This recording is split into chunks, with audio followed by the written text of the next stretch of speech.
On this episode of the Hanford Insider, Sergeant Andrew Mazza with the Kings County Sheriff's Department stops by to fill us in on the important role of the Explorer program. You'll get an update of Hanford news and the community calendar. Then later, I'll be back with your sports report.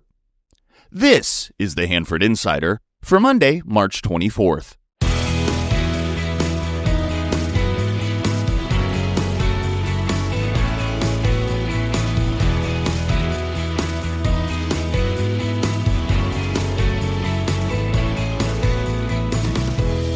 This is the Hanford Insider Podcast, where we dive into what makes our community tick. From local stories and hidden gems to conversations with people shaping our neighborhood, we're here to celebrate, explore, and connect. I'm your host, Rob Bentley. Whether you're new to Hanford or longtime local, this is your source for everything happening in our town. From events and news to unique conversations with people who make Hanford such a unique community. I hope you enjoy the format. Let's take a look at this week's community news. The City of Hanford announced this week that it was awarded the Stakeholder of the Year Award by the Valley Community Small Business Development Center last week in Clovis. This award recognizes the partnership with the city for free business workshops and for opening a satellite office for free business consultations inside the city-owned Amtrak station. Congratulations!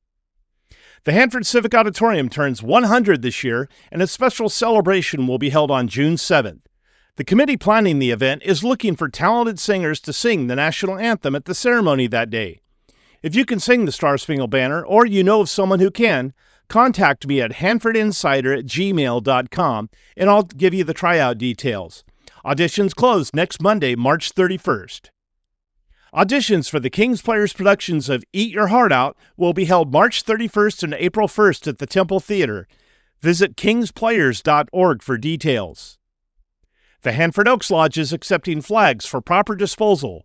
Bring the flags to the lodge at 506 North Doughty Street. The Salvation Army is hosting Senior Bingo the first and second Fridays of each month from 9:30 a.m. to 10:30 a.m. The Cinderella Project of Hanford is currently accepting donations of new and gently used prom dresses, shoes, purses, or jewelry for the upcoming prom season. Donations may be dropped off at the high school district office on Lacey Boulevard across from Carl's Jr. Here are some things coming up on our community calendar. The History of Kings County Agriculture display at the Carnegie Museum of Kings County is now open. The museum is located at 109 East 8th Street and is open Fridays, Saturdays, and Sundays from 1 to 5. Visit CarnegieMuseumofKingsCounty.org for more information. The Hanford Fraternal Hall Car Show is Saturday, March 29th. The Hanford Sons and Daughters of Italy, number 1543, are having their annual meatball sale on Sunday, March 30th at the Kings County Historical Society Hall on Hackett Street in Grangeville. Tickets are $15 and can be purchased from any member. The Children's Storybook Garden is holding a special needs Easter egg hunt on April 6th. Visit children'sstorybookgarden.org for more details. On April 8th and 9th, California Correctional Healthcare Services is holding a job fair at the Hanford Civic Auditorium. For more information, visit cchca.ca.gov.careers. The Leo Club is holding a Leo Fiesta celebrating their 10th anniversary on April 12th from 11 a.m. to 2 p.m. There will be awards, bingo, and prizes, as well as a taco bar. All proceeds benefit the Salvation Army. Contact Lion Susan Boyd at 559-707-4583 to RSVP. The Hanford Fox Theater will be showing the movie Titanic on April 13th. For more movie and show information, visit foxhanford.com. If you have an event coming up and you'd like some help getting the word out, let's work together. Send your information to hanfordinsider@gmail.com. Be sure to subscribe to my weekly newsletter to get a complete calendar of events. It's the most comprehensive community calendar available.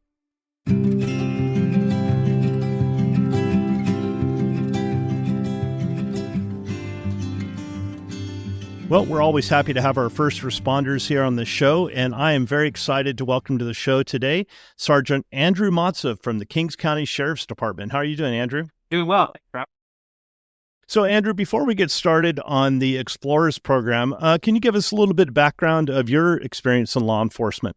Sure. So I've been here at the Kings County Sheriff's Office for about 11 years.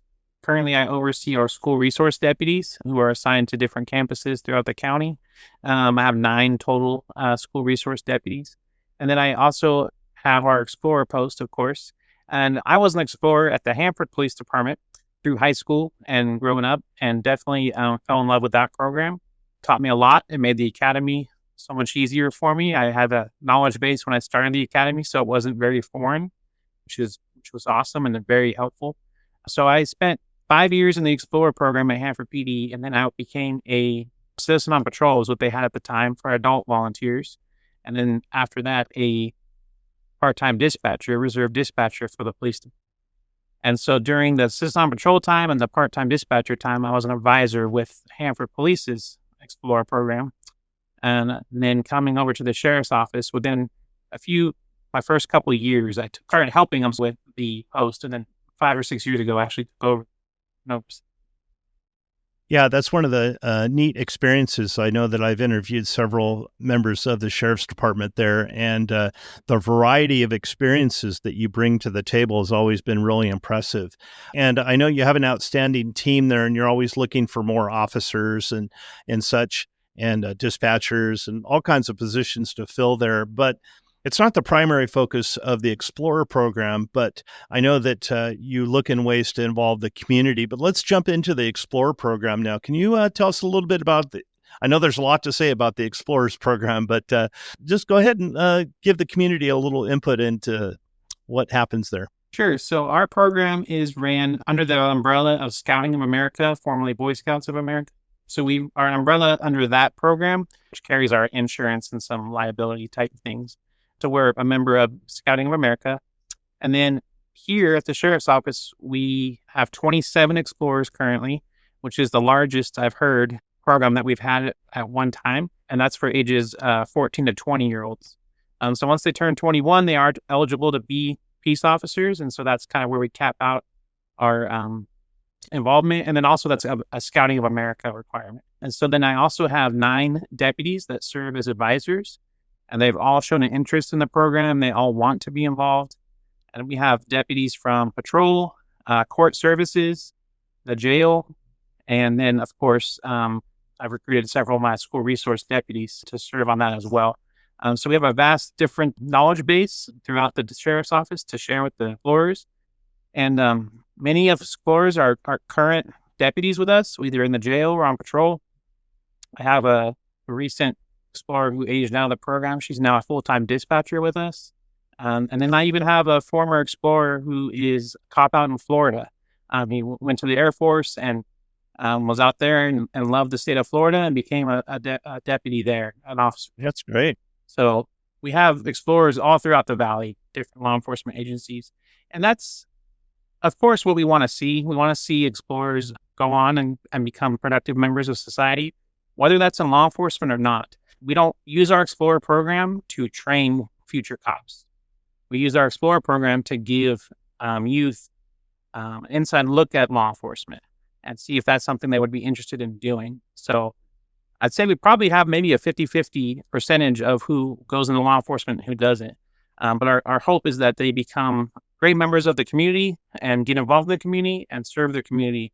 And that's a big focus in our program. So it's not all training in law enforcement. It's many service projects and assisting our community. Yeah, that was where I was headed next with the community service. I know we've seen them out in the community volunteering at several events. And tell us about the community service portion of this. Right. So any school or church or any type of community-based program that could use extra assistance, extra hands, whether it be for parking or table and chair setup or helping run events. We've done many carnival games, like running carnivals at schools. We've helped with, like I said, parking. The King's Fair is a big project for us, but it's also a donations source for us. But we have many other Hanford Christian School, Spring Carnival. We've done Carnegie Museum's car shows, just helping with traffic flow, getting people checked in and registered. And just the explorers love to be out in the community, serving the community.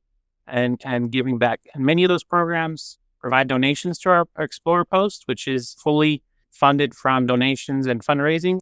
And that provides uniforms and equipment for the explorers, as well as some travel expenses for different competitions or even fun trips that we might take to thank them for all their service in our. And the kids they love being out there and being involved. And the amount of explorers that will sign up for an event is sometimes just amazing to see. How many were. So on these competitions, I know they receive a lot of training, just kind of, explore. That's what it's, exploring law enforcement. They receive a lot of training, but they also use some of these skills in competitions, yeah? Yeah, that's correct. So we meet regularly by every other Wednesday. We meet in the evening from 5:30 to 8, and we provide training opportunities in different law enforcement type scenarios, whether it be building searches, searching like a response to a burglar alarm where someone may be inside the building, high risk traffic stops. So potential where there's a very dangerous subject that we're trying to pull out of a vehicle to arrest them. We train them in that type of scenario. And then things such as domestic violence investigations, we train them on how to respond to those, and it include a lot of the law behind all these different scenarios, and to give them just a knowledge base of what we do every day. And then also encourage them to ride on patrol with our deputies and see that training put into place in the field, where they are responding to those type of calls and seeing the deputies work them. So we provide that training and then that firsthand look through the ride-alongs, and we attend the Central Coast Explorer competition every year, which is held in different areas in the Central Coast. Last year was San Luis Obispo. We compete against 16 other Explorer posts, and our explorers came home with the second place overall award from that competition, where they compete against the other explorers in those scenarios, in those law enforcement type situations. That's great. Training and expertise to the test. Yeah, that's great. And that they do a good job. I want to go back to the funding because I know that you have several fundraisers. You mentioned the need to raise funds, but I'd like to give you an opportunity to kind of pitch some of these different activities that are sponsored that help fund all of these activities. Sure. So each April, we do a drive-through barbecue dinner. And so we will advertise that on our Sheriff's Office social media pages and different outlets. Sell tickets for that. One of our bailiffs provides the barbecue for that, cooks the food for us. And so the kids go out there and package those, and we sell those tickets and serve those meals. Every October, we host a cornhole tournament, which is also a great fundraising source for us. And then also last year, we did our first ever gun raffle that we raffled off a couple guns. We had a gun donated by the King's Gun Center, and then we purchased a second one and raffled off both of those. And then again, I mentioned the King's Fair. They do provide a very substantial donation to our Explorer Post for the many days and many hard, high heat days that they work out there to get everybody parked and get to enjoy the fair. So again, the community events, we will come out and assist any organization free of charge. But if anybody would like to help support the explorers to get to those competitions, to wear their uniforms, or even pizza on a meeting night to help thank them for service, those months. So what are the requirements to join the Explorers program, and how would they apply if they were interested? Sure. So again, it's for anybody ages 14 to 20. You can apply at any time. I have not put a cap on the number of explorers we'll have because you can only do it for 5, 6 years. So I don't want to discourage anybody from getting involved if they want to. So at no time are we a full program. We'll have as many explorers as would like to join us. So all that they would need to do is reach out to either me or come by the sheriff's office and grab an application, fill it out. A explorer advisor will do a background investigation.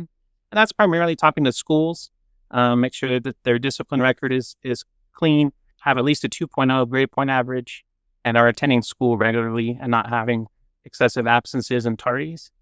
And then, of course, talking to any relatives or friends that they list on the application.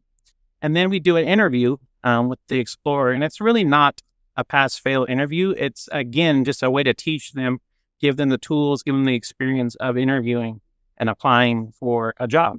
And so we do an interview just to kind of get to know the applicant. Then we welcome them aboard. That's great. Well, Andrew, the Explorer program is such a valuable asset to the Kings County Sheriff's Office, and you guys do such a great job. And your sheriff and all of the commanders, sergeants, everybody that does such a great job for the Kings County Sheriff's Office. And we really certainly appreciate everything that you guys do for the community. Yes, thank you. We are very fortunate to have such a large program currently, and we couldn't have done it without the support of our administration, our sheriff. Interesting fact I like to point out where during the COVID times, a lot of Explorer posts actually dissolved and stopped meeting. We did our best to keep the Explorers engaged during that time and give them something to do and look forward to and be a part of. And so we actually grew during the COVID time. Of course, we allowed Explorers to take the leave of absence if they felt safe to do so, wear a mask, anything that they wanted to do to make them feel comfortable. We tried to meet outside. But we were able to kind of tweak the program to allow it to continue and give the Explorers something to do and be a part of. And we actually grew during the COVID time, which is amazing. Again, we're very fortunate to work in this area. To be in law enforcement in the Central Valley is a blessing, as you watch the news and see different things. So we both at the Sheriff's Office and the Explorer Post are very fortunate to be where we are, to have the support. All right. Well, thank you very much, Andrew.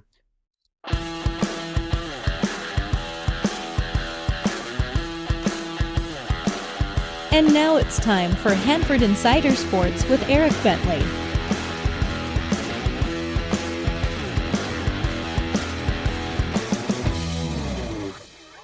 We'll start with softball, where Hanford West is off to a 7-1 start after going 2-1 in their 3 games last week. Things got started with a 5-2 win over Bullard, with junior Carmen Vasquez going 3 for 3 with 3 RBI in that game. Then a doubleheader Saturday saw the Huskies suffer their first loss of the season, 10-4 to Liberty, before bouncing back with an 11-3 rout of Frontier, where Carmen Vasquez again made a big impact with the bat, hitting 2 home runs with 5 batted in the win. Sierra Pacific also went 2-1 last week, starting out with a loss in a high-scoring game to Tulare Union 15-9 on Wednesday. However, they got back on the winning track quickly with a pair of offensive outbursts, starting Thursday with an 11-8 victory over Mission Oak and capping off the week with a 12-2 victory over Fresno High on Friday. Anaya Zaragoza continues to lead the offensive charge, leading the Golden Bears in batting average and runs batted in.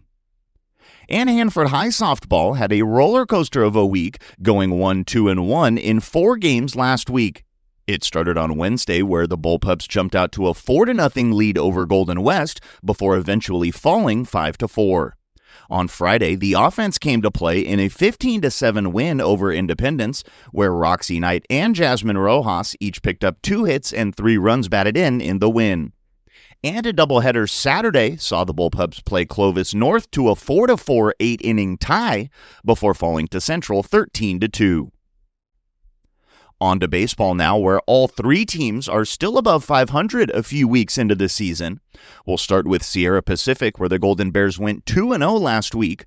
On Friday, it was the offense getting things going as Isaac Ibarra had a 3-hit game and Edgar Espinosa chipped in with 2 doubles and 3 runs batted in the 10-7 victory over Garces Memorial.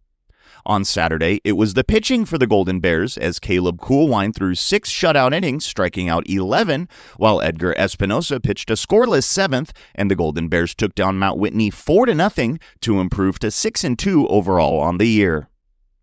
Hanford West baseball went 2-1 last week, taking down Bakersfield 4-3 on Tuesday, thanks to a 3-run 5th inning and a pair of RBIs from Sam Sandoval. After a 10-1 loss to Central Valley Christian on Thursday, the Huskies bounced back with a 5-1 victory over crosstown foe Hanford High in 7 innings. Senior Alex Orozco went all 7 on the mound for the Huskies, allowing only 4 hits and striking out 6 as Hanford West improves to 5-3 on the year. As for Hanford High, aside from the loss to the Huskies, the Bullpups got WYL League play started with a home-and-home against Dinuba. Wednesday's game was on the road, and it was the Bullpups coming away with a 3-2 win in 8 innings. Junior pitchers Cole Laskanik got the start, tossing 5 1/3 innings, giving up 2 runs on only 1 hit while striking out 7, and senior Carlos Perez Jr. went the rest of the way out of the pen with 2 2/3 of shutout ball to pick up the win. On Friday's home game, 6 different bullpups picked up hits, and the Dinuba defense committed 5 errors to tilt a lopsided contest in Hanford High's favor 11-1, as the bullpups improved to 5-4 overall and 2-0 in WYL play. And attention all swimmers! The Hanford Piranhas Swim Club is starting to get organized for the upcoming season. You can get all the information you need at hanfordpiranhas.com. As always, we like to cover as many local sports as we can, so if you have a score, a story, or a team update, please let us know at hanfordinsider@gmail.com. I'm Eric Bentley, and this has been your Hanford Insider Sports Report. That's all the time we have for this week's show. If you enjoyed this podcast and you'd like to show your support, you can go to buymeacoffee.com/Hanford Insider to make a donation. If you'd like to join the Hanford Insider email list, stop by my website at hanfordinsider.com to sign up for updates. You'll also get an exclusive copy of my newsletter in your inbox each week. I also need your help getting the word out about the show by liking and sharing on social media or telling a friend. For more information about the show, you can find this podcast on Facebook, Instagram, Threads, X, and YouTube at Hanford Insider. If you have a show idea, be sure to email me at hanfordinsider@gmail.com and I'll look into it. Thanks for listening. Have a great week.